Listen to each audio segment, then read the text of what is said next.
নমস্কার বন্ধুরা, তুলসী কিচেনে আপনাদের আবারও স্বাগত জানাই।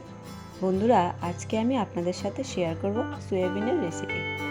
আর সয়াবিন বন্ধুরা অনেকেই খেতে চান না, কিন্তু এরকমভাবে যদি সয়াবিন রান্না করেন তাহলে সবাই খেতে চাবে, আর কষা মাংসের মতোই লাগে অনেকটা। তো চলুন দেখে নিই এটা কিভাবে করতে হয়। দেখুন, প্রথমে সয়াবিনগুলিকে সেদ্ধ করতে বসিয়ে দিয়েছি, আর এই পাশে নিয়ে নিলাম কিছু মশলা। এখন মশলাগুলিকে আমি পেস্ট করে নেব। আর এদিকে দেখুন সয়াবিনগুলোও সেদ্ধ হয়ে গিয়েছে।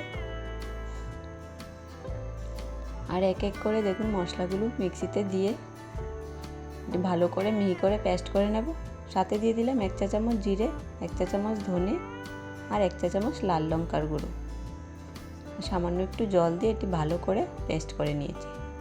আর এদিকে দেখুন আমি 4টা আলু সেদ্ধ করে নিলাম, আর আলুগুলোকে এরকম করে ছোট ছোট করে টুকরো করে নিচ্ছি।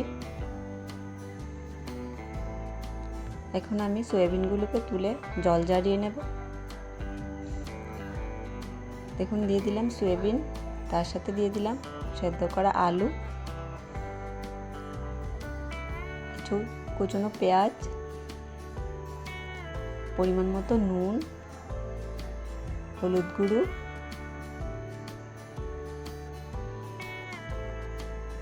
আর সরিষার তেল, আর সাথে দিয়ে দেব মশলাটা। সবগুলো দিয়ে আমি ভালো করে একসাথে এগুলোকে মিক্সড করে নেব। আর বন্ধুরা, এরকম করে সয়াবিন যদি রান্না করা হয় তবে খেতে কিন্তু এটা খুবই দারুণ হয়। ওইদিকে দেখুন কড়াই বসিয়ে দিয়ে সরিষার তেল দিয়ে তার মধ্যে দিয়ে দিলাম পেঁয়াজ কুচিগুলি। আর পেঁয়াজটা একটু ভাজা ভাজা হয়ে আসলে তারপর আমি সয়াবিনগুলো দিয়ে দেব।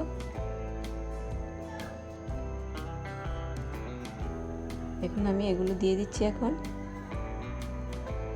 আর এগুলো দিয়ে আমি প্রায় 10 মিনিটের জন্য এটাকে ভালো করে কষিয়ে নেব। আর এটা যত ভালো করে কষানো হবে এটার স্বাদ কিন্তু ততটাই বেড়ে যাবে।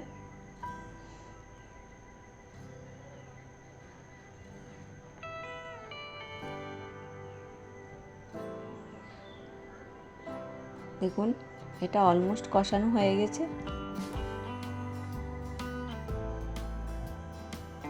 আর আপনারা চাইলে এরকমভাবেও খেতে পারেন। এখন আমি তার মধ্যে দিয়ে দিলাম কিছু জল, আর জলটা আপনারা আপনাদের পরিমাণ মতোই দেবেন। আমি এখানে বেশি জল অ্যাড করছি না।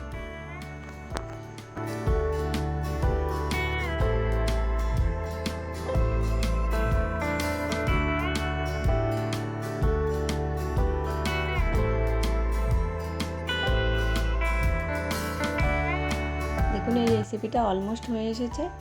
এখন আমি তার মধ্যে দিয়ে দিলাম 1 চা চামচ গরম মশলা। আর গরম মশলাটা দিয়ে আমি একটু নাড়াচাড়া করে নিয়ে এটাকে একটা পাত্রে নামিয়ে নেব। আর এই সয়াবিনের এই রেসিপিটা কিন্তু ভাত কিংবা রুটি দিয়েও খাওয়া যায়। তো বন্ধুরা, সয়াবিনের এই রেসিপিটা আপনাদের কাছে কীরকম লাগলো প্লিজ কমেন্ট করে জানাবেন। আর যদি ভালো লেগে থাকে লাইক, শেয়ার, কমেন্ট এবং সাবস্ক্রাইব করতে ভুলবেন না। ধন্যবাদ। ভালো থাকুন, সুস্থ থাকুন। Please subscribe my channel.